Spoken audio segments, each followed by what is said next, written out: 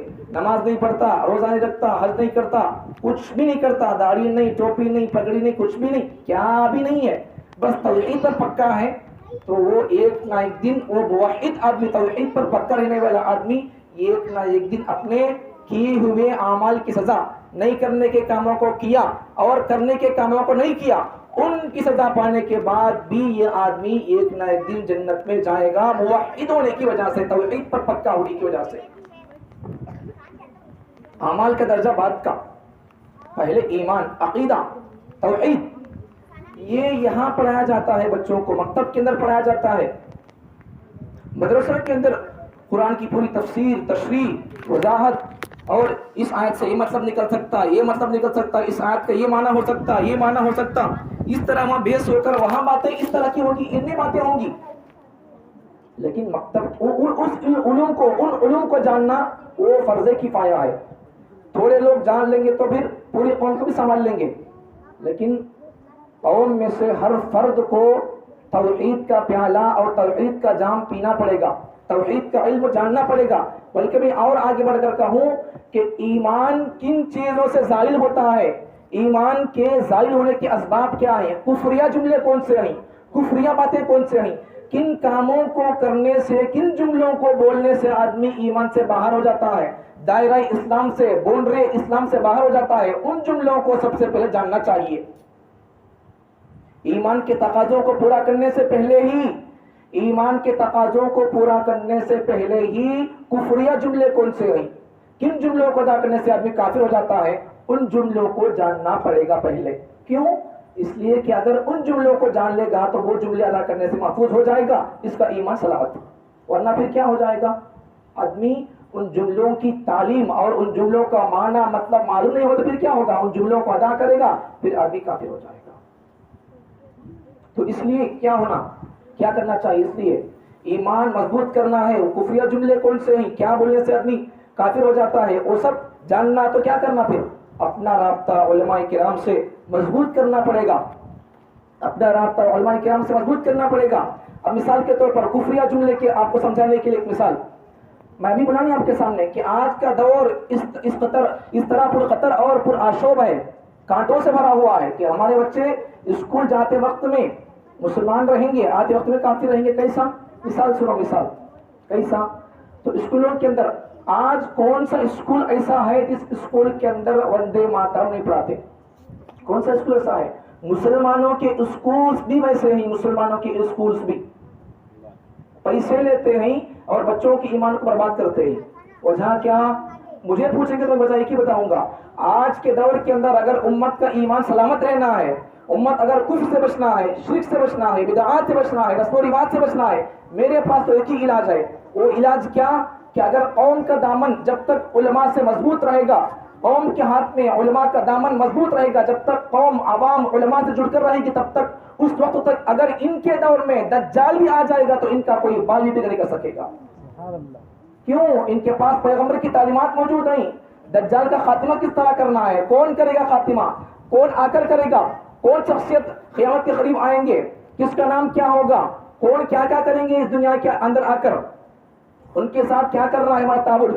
آج کے دور کے اندر ہم کو دجال سے بچنے کے, دجال کی فتنہ سے بچنے کے لیے کیا کرنا ہے, وہ تمام تعلیمات علماء کرام کے پاس موجود ہیں. اگر آپ کا رشتہ علماء سے مضبوط رہے گا تو پھر آپ دجال کا بھی مقابلہ کرنے کے لیے اپنے اندر طاقت پاؤ گے, ورنہ تو بالکل نہیں کر سکتے.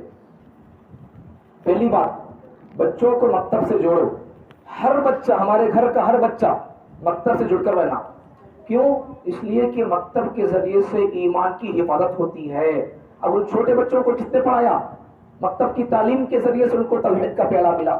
اسی طرح ایک جگہ پر یو پی یا بہار کے اندر سیلاب آ گیا, زلزلہ طوفان آ گیا تھا, تو وہاں رفاہی کام کرنے والے اور ان کی مدد کرنے کے لیے ملک سے, دیگر اسٹیٹ سے وہاں لوگ پہنچ کر ان کو کھانا دینے لگے, ان کو کپڑے دینے لگے, ان کی ضرورت کی کیا چیزیں تھی ان کو دینے لگے. تو اس طرح کے قوم کی خدمت کے کام زیادہ تر دکھاتے ہوئے عیسائی لوگ کرتے نظر آتے ہیں, جبکہ مسلمان بھی کر رہے ہیں, لیکن اب کچھ تھوڑا غفلت اور کچھ سستی کر رہے ہیں, لیکن کرنے میں اور تھکے بغیر کرنے میں بھی مسلمانیت پہلے ہے. خدمت کا نام مسلمان, خدمت کا تو مسلمان. تو پھر وہاں عیسائی لوگوں کا ایک طبقہ پہنچا, ایک جماعت پہنچی تھی, ایک گروہ پہنچ کر سب کو کھانے کپڑے کیا ضرورت کی چیزیں دے رہا تھا اسٹیج پر چڑھ کر عیسائی. تو اتنے میں ایک چھوٹا سا بچہ آیا. وہ بچہ آیا تو عیسائیوں کا پنڈت گرو کہتا ہے کہ کچھ کان میں سے بولتا ہے, بچے سے کان میں کچھ بات کرتا ہے. بات کرنا ہی تھا, بچہ اسٹیج سے اتر کر چلے گیا خاموش. کھانا لیا نہیں, کپڑا نہیں لیا, خاموش چلے گیا. بعد میں ہمارے ہندوستان کے ایک بڑے حضرت موجود تھے, عالم صاحب, انہوں نے اسے بچے سے بلا کر پوچھا کہ بیٹا حالات اتنے خراب تھے, پانی سیلاب آ گیا, زلزلہ طوفان آ گیا تھا, تم کو کھانے کی ضرورت نہیں تھی, کپڑے کی ضرورت نہیں تھی. تو بچہ کہتا ہے کہ حضرت آپ کو کیا کہوں کہ زلزلے اور طوفان کے اندر میرے ماں باپ چلے گئے, میرا خاندان چلے گیا, میرا پریوار چلے گیا, پورے ختم ہو گئے. بس میں اپنے خاندان کا ایک فرد بچا ہوں, میرے پاس کھانے کے لیے کچھ نہیں, پہننے کے لیے کپڑے نہیں, کچھ بھی نہیں ہے, بس اب جسم پر جو ہے وہی ہے. پھر تم نے کیوں نہیں لیا بیٹا, ان کے پاس سے کھانا کیوں نہیں لیا, کپڑا کیوں نہیں لیا؟ تو بچہ کہتا ہے کہ جانتے ہو حضرت اس فادر نے میرے کان میں کیا کہا؟ نہیں میں نہیں جانتا, بتاؤ اس نے کیا کہا؟ تو بچہ کہتا ہے, چھوٹا سا معصوم بچہ 10-11 سال کا 12 سال کا بچہ کہتا ہے کہ حضرت اس نے کہا کہ بیٹا تم یہ کہو کہ یہ جو روٹی کھانا پانی کپڑے ہیں یہ تم کو عیسیٰ مسیح خدا دے رہا ہے, بس اتنا بولو. کیا بولو؟ یہ کھانا کپڑے کون دے رہا؟ عیسیٰ مسیح خدا دے رہا ہے. اتنا بول ڈالو, ہم تم کو کپڑے گپڑے دے دیں گے, کھانا دے دیں گے. تو بچہ کھانے کو کپڑے کو لات مار کر ایمان کی حفاظت کرتے ہوئے واپس آ گیا. یہ ہوتا ہے. اسے ایمان کا پیالہ کس نے پلایا؟ اسے ایمان کا پیالہ کہاں پلایا گیا؟ مکتب کے اندر پلایا گیا, مکتب کے اندر. اس لیے اپنے بچوں کو مکتب کو بھیجو. اگر مکتب کو بھیجو گے تو تمہارے بچے فتنوں سے محفوظ رہیں گے, خاص کر اب تمہارے بچے اور ہمارے قوم کے مسلمانوں کے بچے ایمان کی موت مر زندگی. ورنہ مکتبوں سے جڑ کر ایمان کو نہیں جانتے. ایمان کی اہمیت کیا ہے؟ پیسے کے نام پر سودا کرنا ایمان کا, یا کھانے کے نام پر سودا کرنا نہیں کرنا. اگر یہ معلوم نہیں تو پھر کیا کریں گے؟ اگر اس بچے سے جب حضرت نے پوچھا کہ بیٹا تم کو یہ ایمان کا پیالہ تم کو کس نے پلایا, یہ ایمان کا سب تم نے کہاں پڑھا؟ تو بچہ کہتا ہے کہ حضرت مجھے میرے گلی کے مسجد کی حضرت مجھے یہ ایمان کا پیالہ پڑھایا ہے کہ بیٹا ایمان کے واسطے تم سودا کر کے کھانے کو تم اختیار نہیں کرنا, روٹی کے واسطے, کھانے کے واسطے, کپڑے کے واسطے ایمان کا سودا نہ کرنا. جان کو قربان کرنا پڑے کر دو, عزت کو قربان کرنا پڑے کر دو, مال کو قربان کرنا پڑے کر دو, لیکن اپنے ایمان کا سودا نہ کرنا. یہ پیالہ کس نے پلایا تم کو؟ بچہ کہتا ہے کہ میرے گلی کے مسجد کے حضرت نے پڑھایا مجھے. تو اس لیے ان دو واقعات سے سمجھ لو کہ مکتب کی کتنی اہمیت ہے. ایمان کا پیالہ یہاں پلایا جاتا ہے, ایمان کی اہمیت کو یہاں سمجھا جاتا ہے. تو دوسری بات, ایک تو بچوں کے مکتب کے سلسلے میں تھی کہ اپنے بچوں کو روزانہ جس طرح آپ اپنے بچوں کو اسکول کو بھیجتے ہو ویسا بلکہ اس سے بڑی فکر کر کے اہتمام کے ساتھ پابندی کے ساتھ اپنے بچوں کو مکتب کو بھیجو. ورنہ آج ہماری سستی کا حال کیا ہے کہ اسکول کو تو پابندی سے بھیجتے, گیا نہیں گیا وہاں چھوڑ کر آتے, سوار کر سنگار کر بنا کر بچے کو نلا دھلا کر, لیکن جب مکتب کو بھیجنے کی بات آتی تو بچے کیا کرتے؟ کیا بھی نہیں. اگر فجر کے بعد مکتب ہے تو کیا کرتے؟ بچے کو اٹھا کر بھیج ڈالتے. ہاں کیا میں جیڑی ہے, پسی ہے, سر کے بال کیسے کی ہیں, وضو بھی نہیں ہے, کچھ بھی نہیں ہے, لے جا بیٹا کتاب چل. لیکن وہی اسکول کو جانا ہے تو کیا کرتے؟ نہلا کر دھلا کر کپڑے پہنا کر پاؤڈر مار کر کاجل لگا کتنا اہتمام سے بھیجتے. مطلب کیا کہ ہم کو دنیاوی تعلیم کی اہمیت اور اس کا کیا درجہ ہے, وہ کیا ہے, ہم کو معلوم ہو گیا, لیکن اس کے بارے میں معلوم نہیں ہوا. تو دین کی تعلیم سے اپنے بچوں کو آراستہ کرو, اپنی نسلوں کو دین کی تعلیم سے آراستہ کرو. دوسری بات, بالغان کی تعلیم, نوجوان تعلیم, دینی تعلیم سے آراستہ ہونا, اور بڑے لوگ بھی, نوجوان ہو یا بڑے حضرات ہو, دینی تعلیم سے آراستہ ہونا. دینی تعلیم یہ بچے سے پڑھنا, بڑے میں پڑھنا, یہ کوئی قید نہیں. حضرت عمر رضی اللہ عنہ کب قرآن پڑھے؟ ایمان قبول کرے 27 سال میں, 20 پر 7 سال ایمان قبول کرے. اب قرآن کب سیکھے ہوں گے انہوں؟ 30 سال کے بعد سیکھے ہوں گے. 27 سال میں ایمان قبول کرے بولے تو پھر قرآن کب سیکھے ہوں گے؟ پورے قرآن کو کب پڑھے ہوں گے؟ صحابہ کا زمانہ اور صحابہ کے پڑھنے کا طرز انداز اس طرح نہیں تھا جس طرح ہم پڑھ رہے ہیں. ایک ایک آیت پڑھتے تھے، اس پر عمل کرتے تھے، اس پر عمل ہونے کے بعد پھر دوسرا سبق لیتے تھے. اس طرح حضرت ابوبکر صدیق رضی اللہ عنہ کو سورہ بقرہ مکمل کرنے میں 2-2.5 سال کا عرصہ لگا. کیوں ایسا لگا؟ عربی آتی تھی پھر بھی ان کو سورہ بقرہ پڑھنے کے لیے 2-2.5 سال کا عرصہ کیوں لگا؟ جب ایک ایک آیت پڑھتے تھے تو تب تک اس پر عمل نہیں ہوتا تھا، بازو کا سبق اگلا سبق نہیں لیتے تھے. تو ہمارے ملک کے ہندوستان کے بادشاہ بھی اب ہمیں کون سے گاؤں کے بادشاہ بول کر مصروفیت کام کون سا کام بھائی؟ دینی تعلیم سے بڑھ کر کون سا کام ہے؟ کام کرو. کام کرنا کوئی بری بات نہیں ہے. فرض نمازوں کے بعد حلال کمائی کی تلاش یہ بھی فرض ہے، یہ بھی اچھی چیز، بری چیز کہ نہیں ہے. لیکن ساتھ میں کیا کرو کہ دینی تعلیم سیکھو، قرآن سیکھو، قرآن پڑھنا سیکھو. مسلمان قرآن نہیں پڑھتے پھر کون قرآن پڑھیں گے؟ یہودی قرآن پڑھیں گے، عیسائی قرآن پڑھیں گے، مجوسی قرآن پڑھیں گے، کون قرآن پڑھیں گے؟ اگر ان قرآن پڑھے تو بھی قرآن میں کیا نقطہ نکلے گا، پیغمبر صلی اللہ علیہ وسلم کی زندگی میں کیا نقطہ نکلے گا، یہ نکالنے کے لیے قرآن پڑھیں گے. آپ کو پتا ہے کہ آج عیسائی لوگ قرآن کے ترجمے اور قرآن کی کتابوں کو لے کر اردو میں چھاپ کر گھر گھر پھر کر انہوں گشت کر رہی لے بول کر فری میں بانٹ رہی کتابیں قرآن. ایک مرتبہ ایسا ہی ہوا تو میں ان سے کتاب منگا کر دیکھا کیا کتاب ہے یہ بھائی بول کر. قرآن ہے یہ، دیکھے تو کیا ہے. ایک مرتبہ ایک جگہ سے نکال کر دیکھے تو کیا نظر آ رہا کہ بائبل قرآن ان دونوں کا نچوڑ ہے. قرآن بول رہا ہوں اس میں لکھا ہے، جبکہ قرآن کی ضرورت نہیں تھی، بائبل ہی کافی تھی، وہ چیزیں ہی کافی تھی، مہابھارت کافی تھی، رامائن کافی تھی، مزید قرآن آ گئی ہے. ایسی ویسی باتیں غلط باتیں اس کے اندر لکھی ہوئی تھی، فوراً دے دیا سب کو بول کر. مطلب کیا کہ عیسائی لوگ آج دیکھو کتنی محنت کر رہی ہوں، ہمیں اتنی محنت کرنی. محنت کرو اس پر، اپنے بچوں کو پابندی سے بھیجو.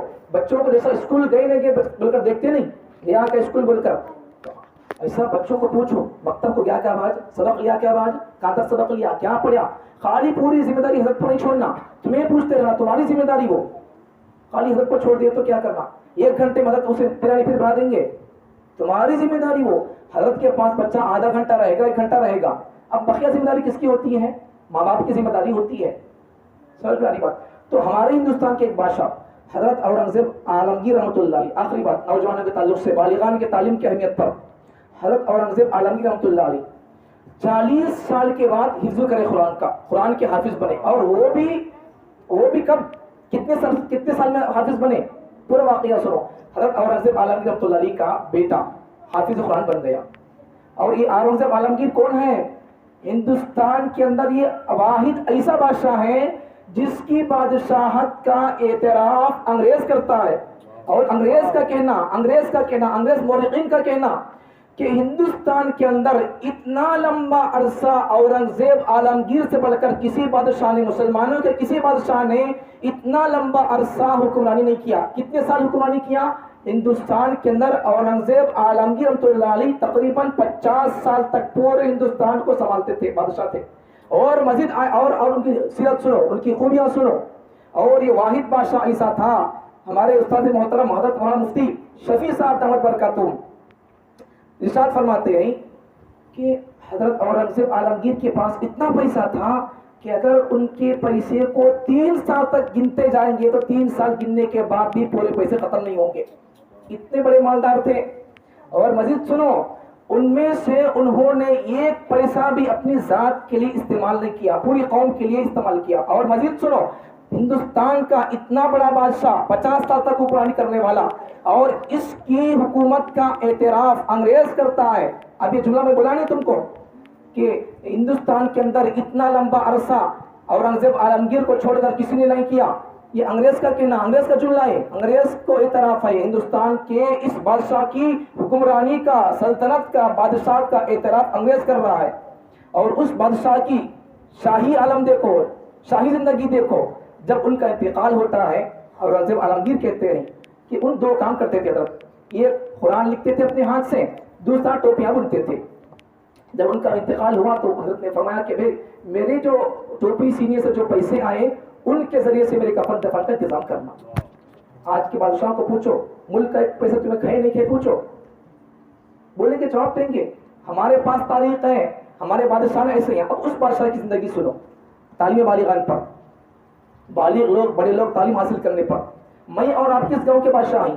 انہوں پورے ہندوستان کو 50 سال سنبھال کر بھی 40 سال کے بعد حافظ قرآن بنے. وہ بھی کیسا سنو, کتنے عرصے میں بنے وہ بھی سنو. ان کے بچے حضرت اورنگزیب عالمگیر کا بیٹا حافظ قرآن بن گیا. بننے کے بعد کیا ہوا, انہوں اپنے بیٹے کو لے کر اپنے باپ کے پاس گئے. ابا تم خوش ہو جاؤ, تمہارا بیٹا اورنگزیب عالمگیر کا بیٹا, تمہارا پوترا میرا بیٹا حافظ قرآن بن گیا, تم خوش ہو جاؤ. باپ نے کہا, باپ دادا, بچے کے دادا اورنگزیب عالمگیر کے بابا اتنا خوش نہیں ہوئے. ٹھیک ہے بیٹا, چھوڑ دی, اتنی خوشی کا اظہار نہیں کیے. تیرا بیٹا حافظ بنا, تجھے خوشی, تجھے کیا تو ملا, مجھے کیا ملا. اب حضرت اورنگزیب عالمگیر سمجھ گئے میرے باپ کی خوشی یہ ہے کہ اورنگزیب حافظ قرآن بن جائے. تب اس کے بعد حضرت سوچے میرے باپ کی خواہش ہے کہ میں حافظ قرآن بن جاؤں.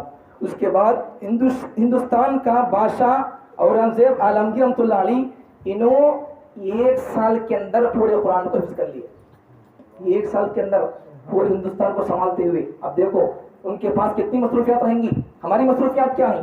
پورے ہندوستان کو سنبھالنا ان کی بڑی مصروفیت ہے یا ہماری بڑی مصروفیت ہے؟ بولو, ہمیں اپنے گھر کو سنبھالنا, سو پورے گلی کو نہیں سنبھالتے ہمیں. تو پھر انہوں پورے ہندوستان کو سنبھالتے ہوئے پورے حساب کتاب اور 1 پیسہ بھی ہندوستان کا ملک کا نہیں ہے سرکار جیے سو, ان کی تاریخ ہے سو, اور انگریز اس کا اعتراف کر رہا. پھر عیسیٰ بادشاہ 40 سال کے بعد حفظ کر رہا ہے اور وہ بھی 1 سال میں قرآن کو یاد کر رہا ہے. تو اس سے بڑی مثال نوجوانوں کی تعلیم پر, تعلیم بالغان کی اہمیت پر اس سے بھی مثال واقع ہو نہیں سکتا. بادشاہ ہو کر حافظ قرآن بنا, وہ بھی 1 سال میں, معمولی بات ہے. تو اس سے سمجھ جاؤ. اس لیے نوجوان حضرات بھی, بڑے حضرات بھی, بوڑھے حضرات بھی, سب دینی تعلیم سے آراستہ ہو جاؤ, قرآنی تعلیم سے آراستہ ہو جاؤ. عقائد کو سیکھو, ایمان کو سیکھو, توحید کو سیکھو, رسالت کو سیکھو, علماء کے ساتھ ہو جاؤ. من جملہ آخری بات, خلاصہ نتیجہ, آپ اگر علماء کے ساتھ جڑ جائیں گے, ان کی محنتوں کا اور ان کی کاوشوں کا آپ ساتھ دیں گے, تو پھر یہ جہاں ہوں گے آپ وہاں ہوں گے. یہ پیغمبروں کے بعد اس صف میں ہوں گے, تو پھر آپ بھی ان کے بازو کی خدمت اور ان کے ساتھ دے کر آپ بھی وہاں ان کے بازو کے صف میں آپ بھی ہوں گے. اللہ تعالیٰ مجھے اور آپ کو دینی تعلیم سے آراستہ ہونے کی توفیق عطا فرمائے اور ایمان کے ساتھ جینا اور ایمان کے ساتھ مرنا اللہ تعالیٰ میرے اور آپ کے لیے آسان فرمائے. اپنے بچوں کو پابندی کے ساتھ, اہتمام کے ساتھ اپنے بچوں کو مکتب کو بھیجنے کی روزانہ توفیق عطا فرمائے. وآخر دعوانا الحمد للہ رب العالمین.